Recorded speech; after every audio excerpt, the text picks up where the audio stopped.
Bismillahirrahmanirrahim. Assalamualaikum warahmatullahi wabarakatuh.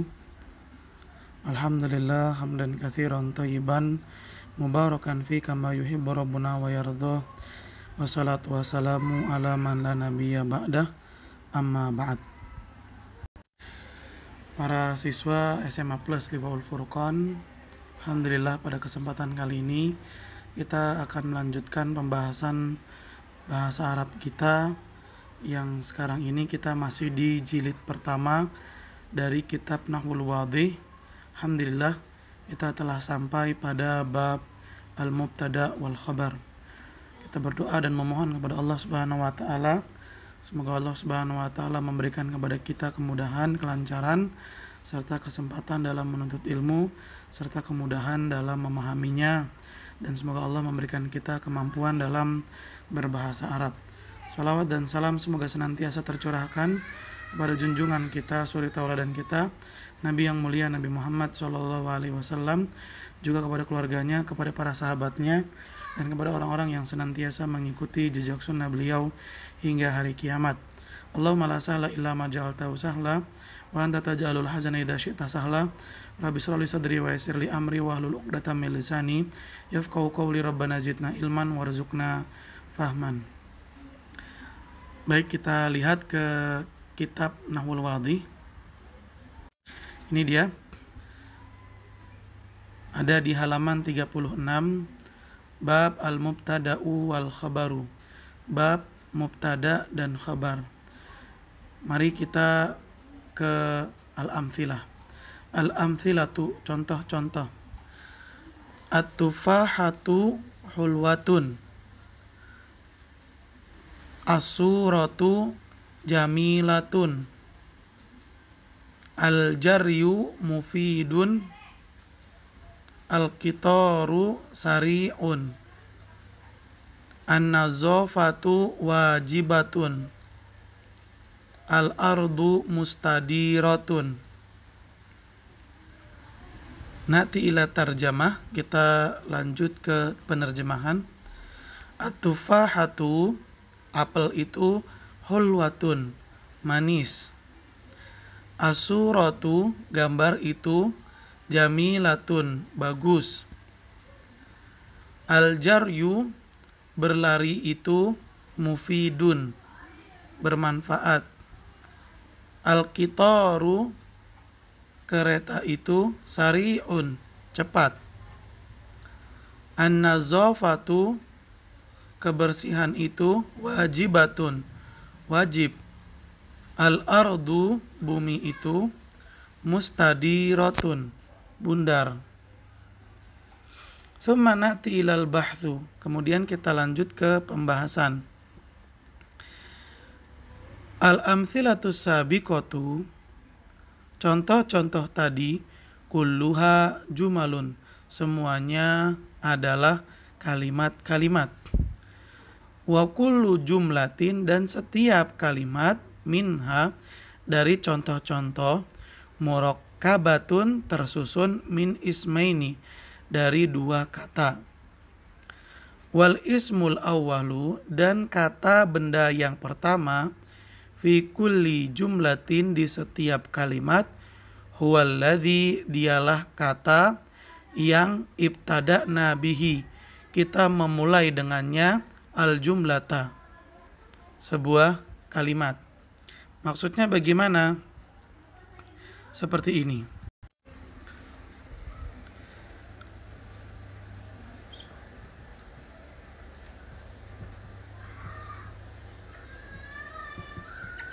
At-tufahatu hulwatun.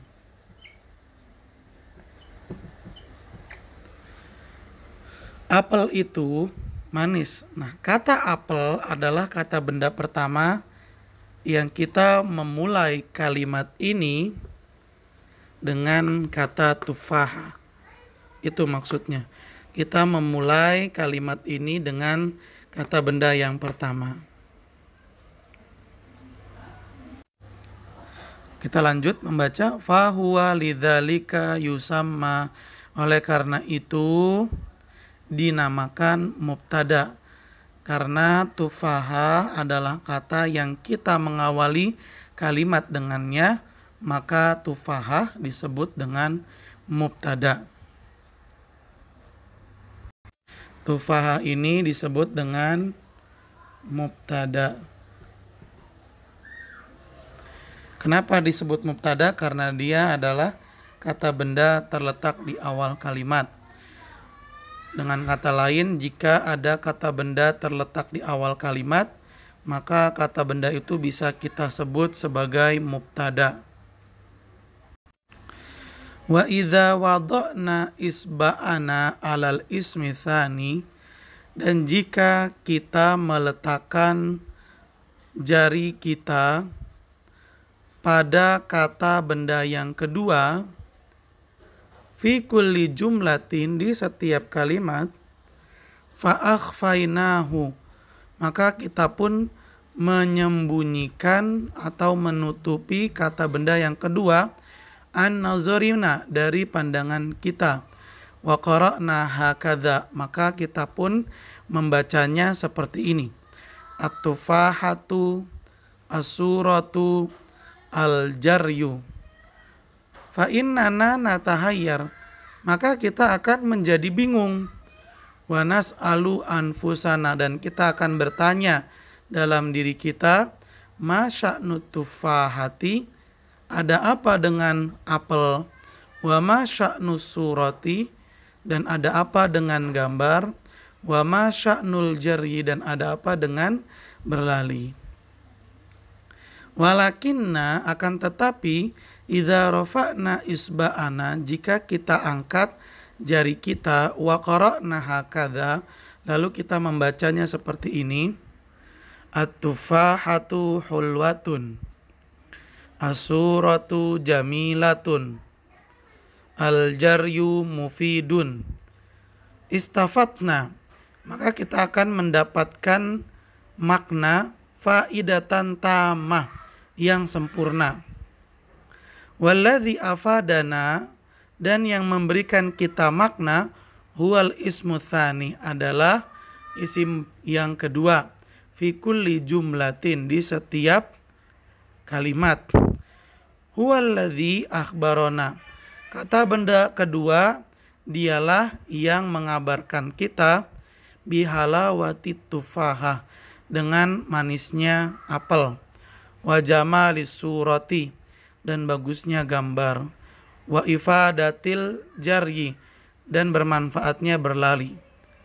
Walidzalika, oleh karena itu, yusammal ismu tsani, isim yang kedua, yusamma, dinamakan khobaron, sebagai khobar. Baik, mari kita lanjutkan biar lebih jelas, maka dengan contoh.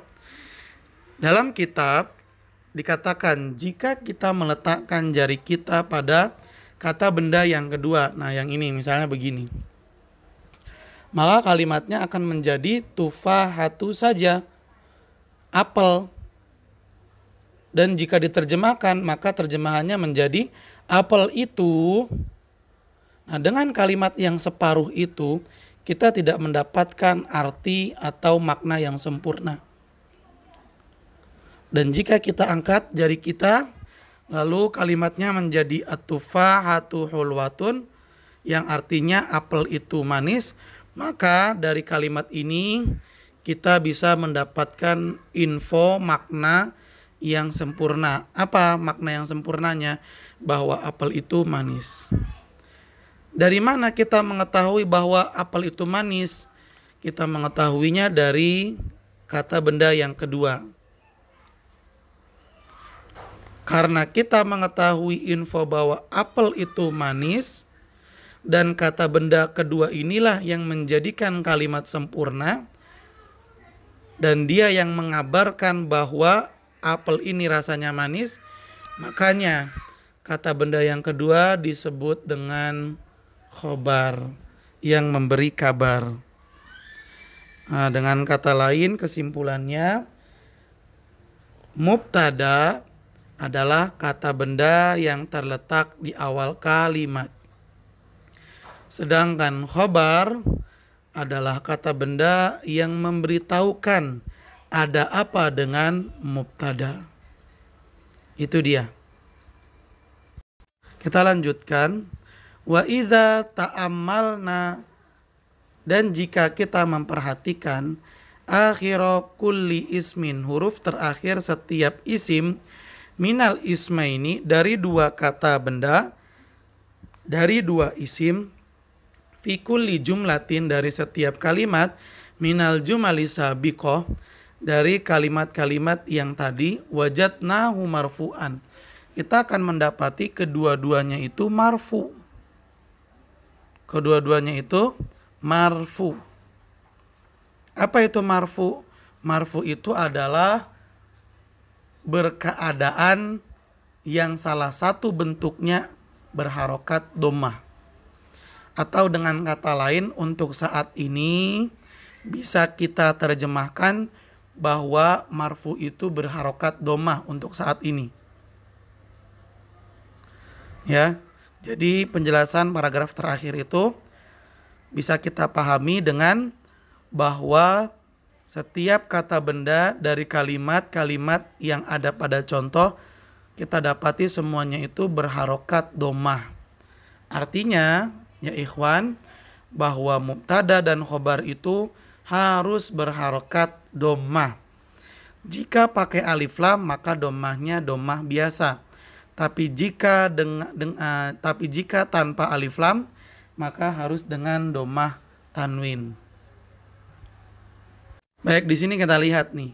At-tufahatu, harokat terakhirnya dhammah. Hulwatun, harokat terakhirnya juga dhammah. Kok dhammah? Iya, itu kaidah yang menetapkan bahwa mubtada harus dhammah dan khobar juga harus dhammah. Hanya bedanya mubtada karena pakai alif lam dhammahnya jadi dhammah biasa. Khobar karena tidak pakai alif lam dhammahnya menjadi dhammah tanwin. Kita lanjut ke kaidah. Al-qaidatu, kaidah. Al-mubtada'u ismun marfu'un.